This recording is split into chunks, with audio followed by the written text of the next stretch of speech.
I just think this is such an important time for the church to be the church. And, we're just reminded in John chapter 1 that the light shines in the darkness and the darkness cannot overcome it. It just can't. And while we don't normally deal at this level of crisis, this level of darkness is always here. We just don't all deal with it at the same time. This is usually what happens, is someone deals with it in cancer and someone else deals with it with another loss or a betrayal. And so it's always here. It's one of the few times we're all dealing with it at the same time. Now, I think what Satan would love to do is take that as a moment to crush all of us. But this is actually the moment where we're all looking around going, I know what you're going through because it's the same thing I'm going through. I'm going to pray for you, and I'm actually going to ask the Lord to show up and show us how to be resourceful, how to be productive, how to help people in these situations. And in these scenarios, I mentioned this at the beginning of some of my background of going to some really traumatized areas, whether it was disaster or disease or violence. And you just see the most amazing people show up. And they're in the same crisis as everybody else, but because Christ is in them, they are there to help. They're there to give hope. They're there to provide for people's needs. They've got courage. They've got, like I said, hope. I mean, it's just inspiring and it's exciting.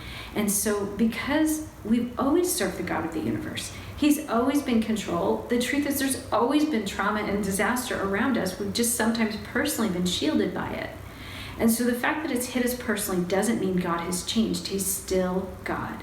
And so we still want to pray to Him as if He's powerful and as if He's loving and as if He is creative, and ask Him to show us, what do we do now with this hurting community? How do I keep the law and abide by what I need to abide by?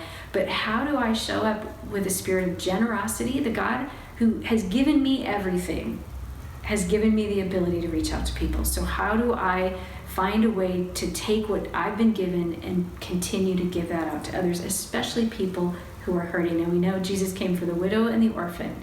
So if there's ever a time to follow His instruction, whether that's the literal widow and orphan or the metaphorical, the person without resources, the person without a voice, the person without help, this is our time to step up, find creative ways to give and to serve and to be invested and to be involved. And I know Vintage is working on it, and I know Salvation, some of our partners are working on it, Salvation Army, and we just really, you'll feel better and you'll feel more empowered if you contribute. To just get really holed up and only self-preserve is when most people start to tank. So you want to feel empowered, you want to know that it matters that you're here, you want to make a contribution to someone's life for their well-being, you want to honor the Lord with how you behave at this point. This is our own testing in the wilderness time. The rules are gone, everything's sort of out there at crazy town wilderness, which is kind of what Jesus went through when He went through His time of testing. And this is where we draw near to God and say, you have ways you've instructed me. This is the time to listen. You've encouraged me to be generous, loving, honest, care for my neighbor the way I would want them to care for me. This is the time to actually practically apply it and be the church in the world. This is going to be us being the good news. God has saved us. He loves us. He's given to us. We need to give back.